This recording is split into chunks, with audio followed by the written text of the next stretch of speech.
എന്തായാലും സാറിന് അവന്റെ കാര്യത്തിൽ ഒരു ശ്രദ്ധയൊക്കെ വേണം. ശരി, ഓക്കെ. താനെന്തിനാണോ കാർ എടുത്തിട്ടത്?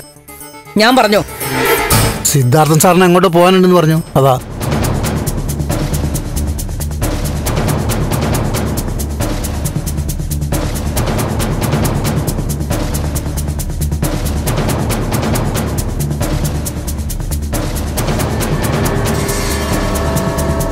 സിദ്ധു എങ്ങോട്ട് പോകുന്നു? തന്റെ പോലീസ് അന്വേഷണം ഏതുവരെയായി?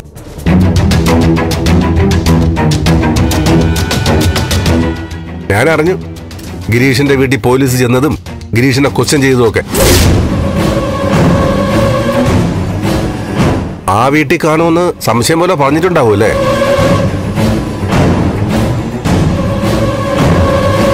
ഗിരീഷിനെ പോലീസിന് മുമ്പിൽ ഒരു നെഗറ്റീവ് ഇമേജ് ചാർജ് കൊടുത്തല്ലോ, നല്ല കാര്യം. അവൻ നെഗറ്റീവ് തന്നെയാ, വെറുതെ വെളുപ്പിച്ചെടുക്കാൻ നോക്കണ്ട.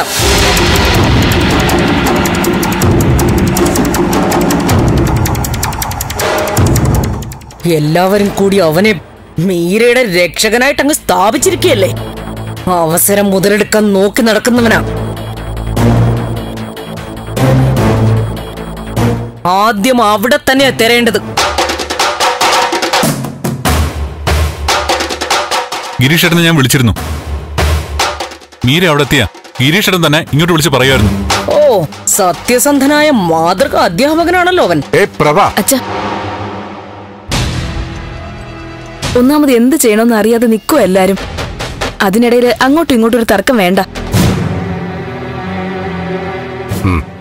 നമുക്കിറങ്ങാം. എവിടേക്കാ നിങ്ങള്? ഇനി ഞാനൊന്ന് ഇറങ്ങാൻ പോവാ.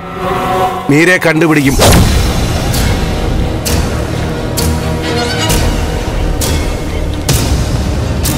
കണ്ടുകിട്ടിയാ പിന്നെ ഇങ്ങോട്ട് കൊണ്ടുവരില്ല.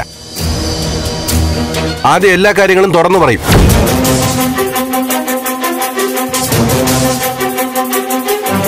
എന്നിട്ട് ടിക്കറ്റ് എടുത്ത് ഡൽഹിക്ക് തിരിച്ചയക്കും. മാധവ, ഗേറ്റ് തുറക്കും.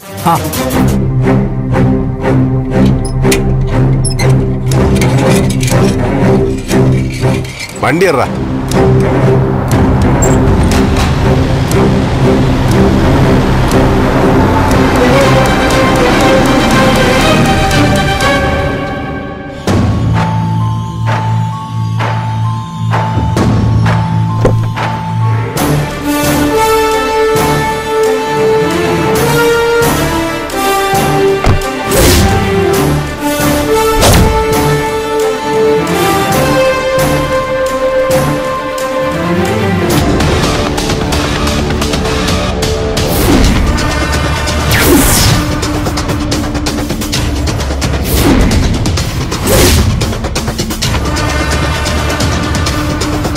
ഫ്ലവേഴ്സ് ടിവി ഇപ്പോൾ യൂട്യൂബിൽ പ്രേക്ഷകർക്ക് ലൈവായി കാണാം. ഉടൻ തന്നെ ഫ്ലവേഴ്സ് കോമഡി യൂട്യൂബ് ചാനലിൽ ജോയിൻ ചെയ്യുക.